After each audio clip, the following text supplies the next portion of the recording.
Are you one of these people that spends an awful lot of mental energy trying to work out what might happen in the future?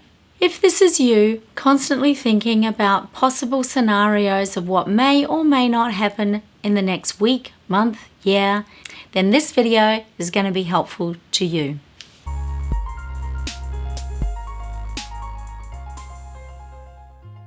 Hi, Clarissa from Calm Mind Psychology, and today we're definitely going to be talking about how to have a calm mind and what happens when you don't. So in this video, we're going to have a look at overthinking into the future, also known as worry. I'll be explaining to you two main reasons why you might be subject to excessive worry about things that may or may not happen in the future. And stay tuned because I'll be offering some solutions for these issues. So, diving right in now. So let's start with the obvious fact. The future is by nature anxiety-provoking. It is by definition unwritten, uncertain, and unknown. But for certain types of people, this kind of unknownness and uncertainty about the future can be pretty painful and intolerable. This is because our human ego is a pattern recognition system. We use the memories, experiences, and all of the stuff called conditioning of our ego, all of our memory bank of information of what has happened to be able to predict the future. That's why we've got such a big brain. We can think about the future. Animals don't. Is it food time? Is it dinner time? No, it's neither. Okay, I'll go back to sleep. So our big old ego wants to know what's going to happen because it likes to be in control. If we can predict the future, well then we've got it all sorted, haven't we? And by feeling that life is just a little bit predictable, we have this sense of control that for many of us helps us feel calm and safe. But as we've recently experienced, life can be very unpredictable and we do live in kind of uncertain times. Actually, we always have, but it's just been a little bit more obvious recently. But truly, we don't have any way to foretell what happens in the future. Oh, except for those psychics that I've paid hundreds of dollars over the years. So given we have the ability to imagine what might happen in the future, we also have the ability to worry about what might happen in the future or what might not. What we have discovered through doing the Human Genome Project, studying millions of people's genes and finding common patterns and being able to research genes that lead to certain characteristics, is there is actually a set of genes that lead us to be worriers. Just as there are certain genes that lead us to be warriors. But let's talk about the worriers. What this is there is a different amount of processing happening on something called the COMT gene set. What the COMT genes do is they break down certain neurotransmitters that are classed as catecholamines. Nothing to do with cats. Catecholamines are neurotransmitters like dopamine. Many of you have heard of that one, the reward neurotransmitter, and noradrenaline, which is essentially adrenaline in the body, and when it's in the brain, it's called noradrenaline. It's the get up and go, fight or flight neurotransmitter. Now, in the people who have the warrior gene, and I have to do that because I can't pronounce either one properly, warrior, they sound the same, but they're very different. So when people who have the warrior gene, they break these neurotransmitters down really quickly, meaning they can have the get up and go and the fight and then it's gone, right? It gets burnt up. But if you do have the genes for worrying, what this means is that maybe all of this excessive stress and worrying isn't quite your fault because you're actually wired up to be this way. Not too helpful if you want to change, but it's certainly going to take the load off your shoulders and thinking that there's something seriously wrong with you. And I will be giving you some tips and strategies of how to deal with this later on. So, if you've got the warrior gene,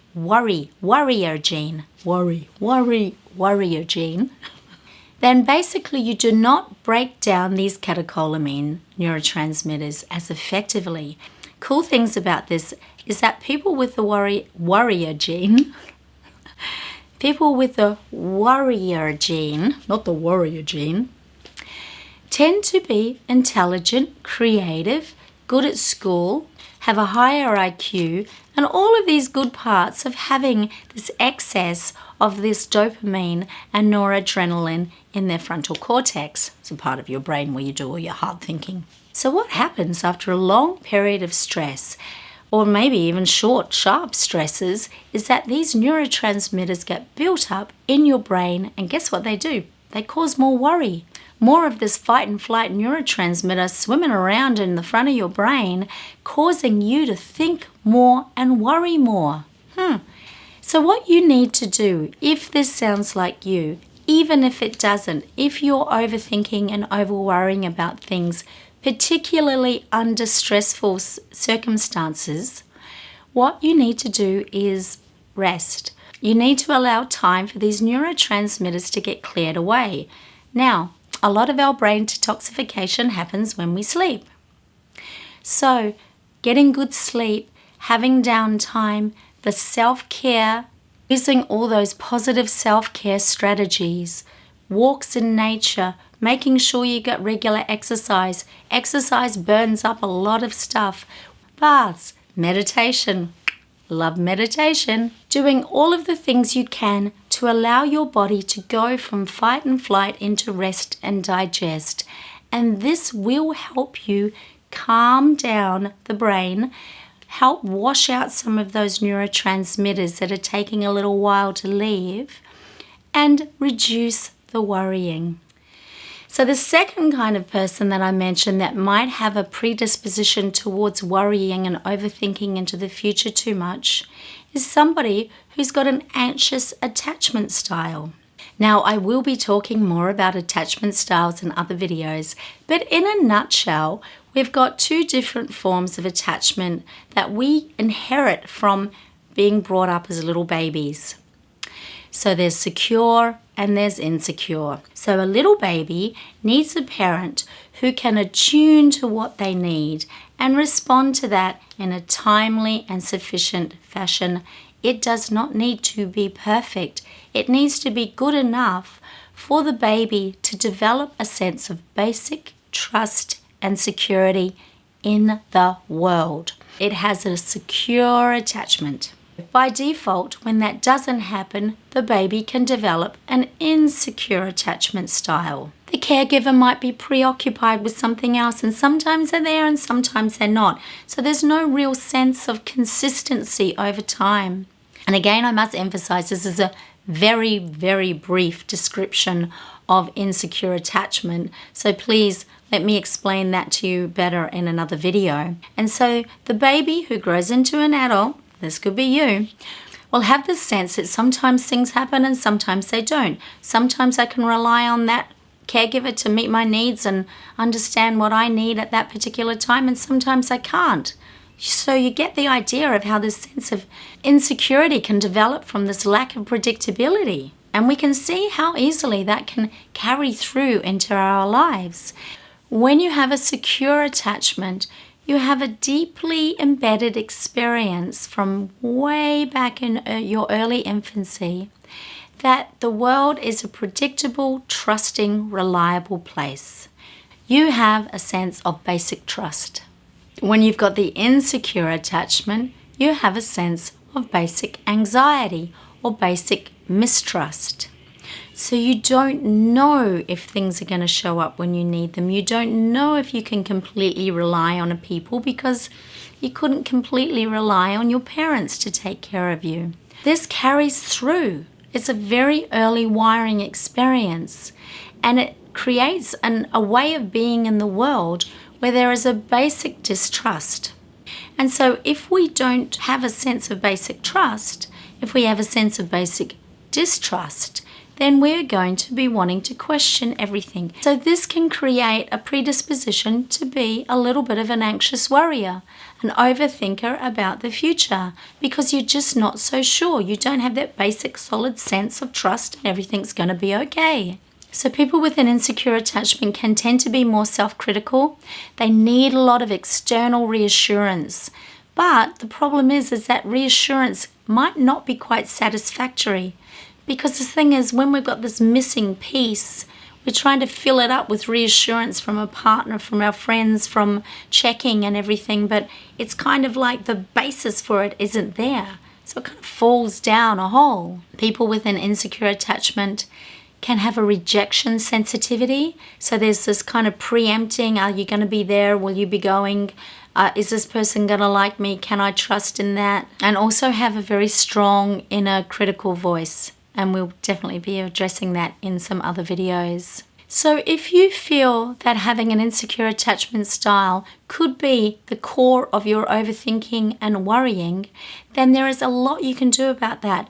You can go and seek therapy for it. You can educate yourself on it. There's a lot on the internet about insecure attachment.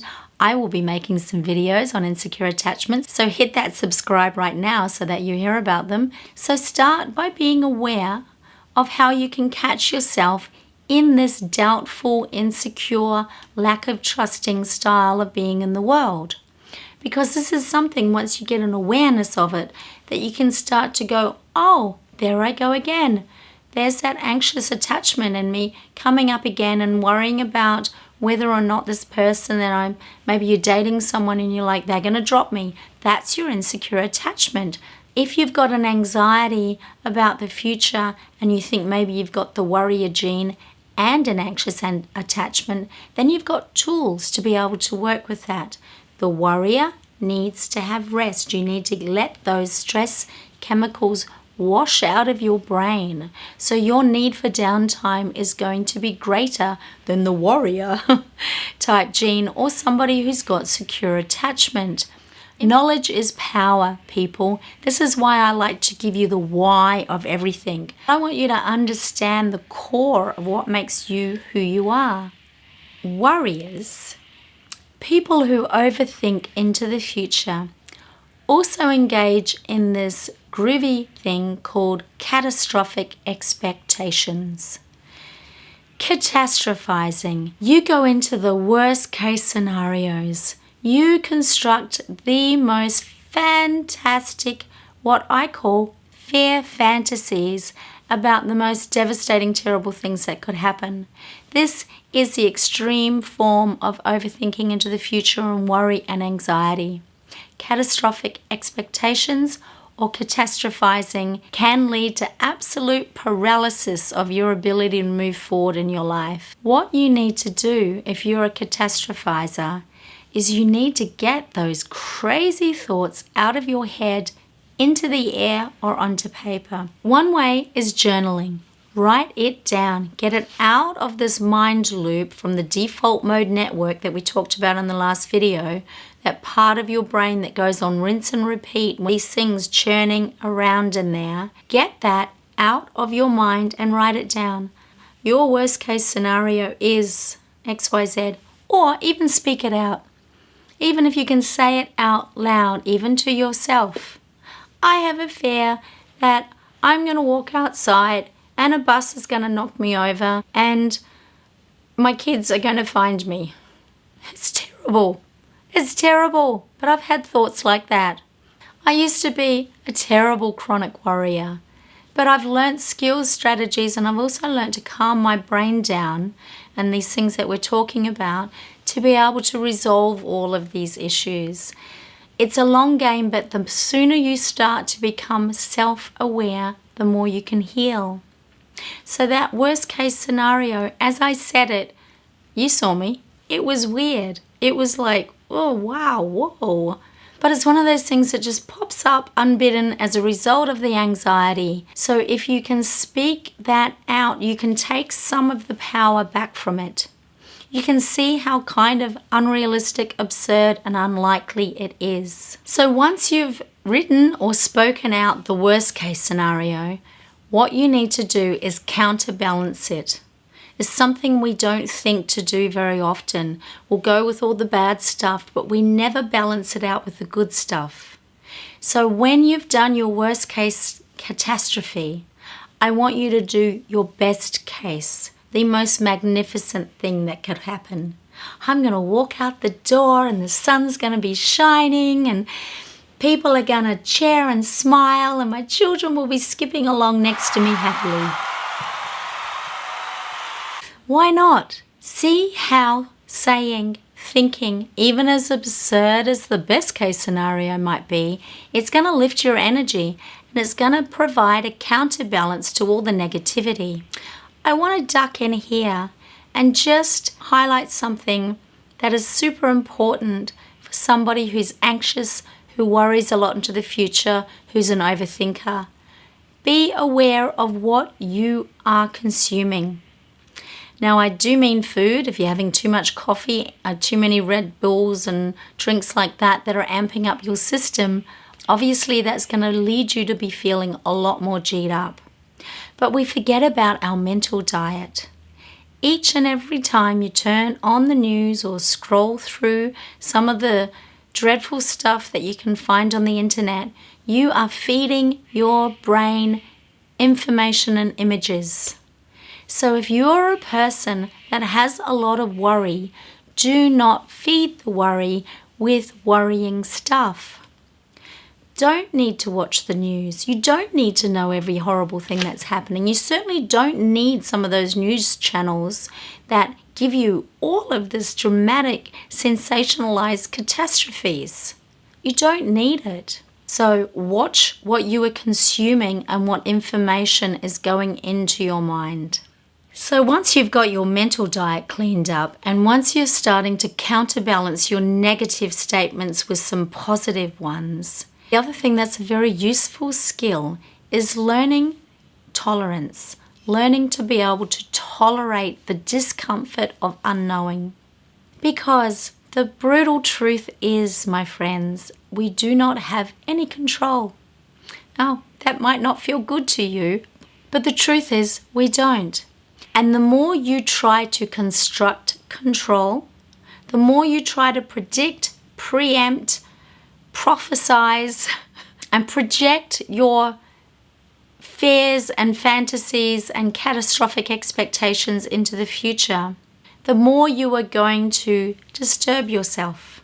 If you can learn a greater sense of presence, and the presence with what is as is, with the reality that you cannot control the future, with that ability to accept things as they are, with the ability to tolerate this unknowing.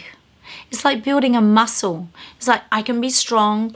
I might have a warrior gene, but I'm going to be more warrior-like. I'm going to battle things head on, whatever they may be. So this ability to develop this tolerance is something that is lacking. We've got this instant gratification world, right?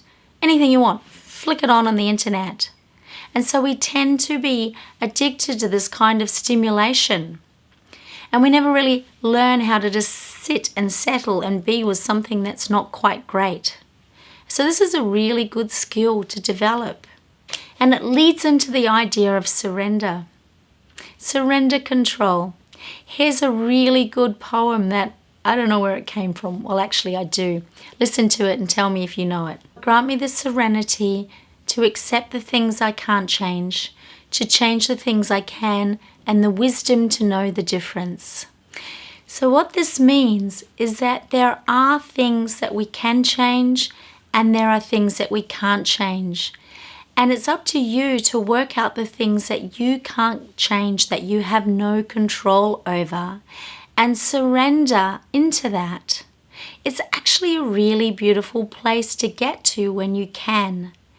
It's kind of like, wow, there's a cool part of having no control. It means actually you're not really 100% responsible for everything that happens, because you're not. Things are going to happen. You have no control over them. The bliss of surrender. When you think it through, it's actually a really cool thing. It's like having that parent who's going to take care of everything and you don't have to make any decisions. Maybe that's a good thing and maybe it's not. But these are the essential elements that you need if you want to release yourself from chronic, constant overthinking and worry. You need to pay attention to how much stress you are putting on yourself and allow time for rest and self-care. You need to gain the self-awareness of what personality type you might have in terms of your attachment style, and is this what is echoing into your constant worry and preoccupation with things that may or may not happen. You need to really look at your catastrophic expectations and worry and check the actual reality of those happening and counterbalance them with something good and positive. And you need to acknowledge that at the end of it all, you really don't have that much control, and that is okay. And if you learn to be able to have the capacity to tolerate that, your life is going to be a much more comfortable place to be. So I hope you learnt a lot from this video. If you did, give me a like, subscribe if you want to hear more from me. I've got a huge amount of stuff that I want to tell and share with you. In the next video, we're going to be looking at when we're overthinking about other people. That's that kind of social anxiety and what people think of you and what they don't. So if you want to stay tuned, join me now. If not, thanks so much for listening. I've really enjoyed sharing all of this with you, and I hope you've enjoyed learning from this also. Bye.